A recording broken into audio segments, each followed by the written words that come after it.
नीति वचन अध्याय 4 बुद्धि के लाभ। हे मेरे पुत्रों, पिता की शिक्षा सुनो और समझ प्राप्त करने में मन लगाओ, क्योंकि मैंने तुमको उत्तम शिक्षा दी है।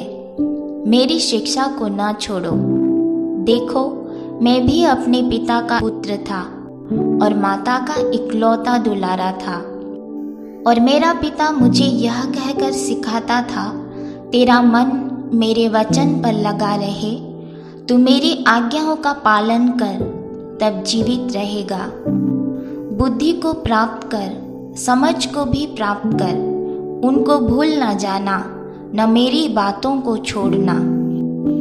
बुद्धि को न छोड़ और वह तेरी रक्षा करेगी। उससे प्रीति रख और वह तेरा पहरा देगी। बुद्धि श्रेष्ठ है, इसलिए उसकी प्राप्ति के लिए यत्न कर। अपना सब कुछ खर्च कर दे ताकि समझ को प्राप्त कर सके। उसकी बड़ाई कर, वह तुझको बढ़ाएगी। जब तू उससे लिपट जाए तब वह तेरी महिमा करेगी। वह तेरे सिर पर शोभायमान आभूषण बांधेगी और तुझे सुंदर मुकुट देगी। हे मेरे पुत्र, मेरी बातें सुनकर ग्रहण कर, तब तू बहुत वर्ष तक जीवित रहेगा। मैंने तुझे बुद्धि का मार्ग बताया है और सिधाई के पथ पर चलाया है, जिसमें चलने पर तुझे रोक टोक न होगी, और चाहे तू दौड़े तो भी ठोकर न खाएगा। शिक्षा को पकड़े रह, उसे छोड़ न दे। उसकी रक्षा कर, क्योंकि वही तेरा जीवन है।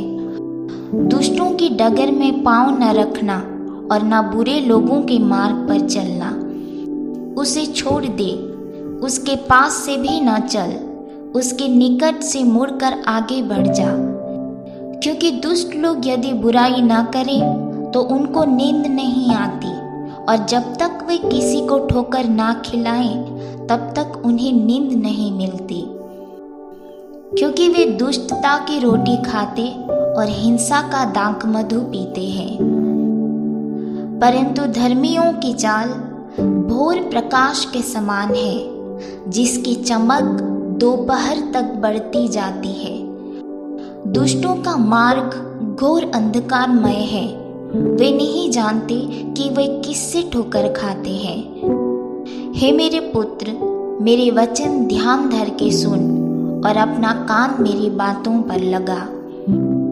इनको अपनी आंखों से ओझल ना होने दे, वरन अपने मन में धारण कर, क्योंकि जिनको वे प्राप्त होती है वे उनके जीवित रहने का और उनके सारे शरीर के चंगे रहने का कारण होती है। सबसे अधिक अपने मन की रक्षा कर, क्योंकि जीवन का मूल स्रोत वही है।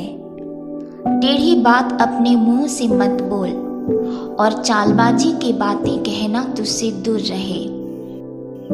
तेरी आंखें सामने ही की ओर लगी रहे और तेरी पलकें आगे की ओर खुली रहे। अपने पांव रखने के लिए मार्ग को समतल कर, तब तेरे सब मार्ग ठीक रहेंगे। न तो दाहिनी ओर मुड़ना और न बाईं ओर। अपने पांव को बुराई के मार्ग पर चलने से हटा ले। प्रभु इस वचन से हम सबको आशीष दे। आमीन।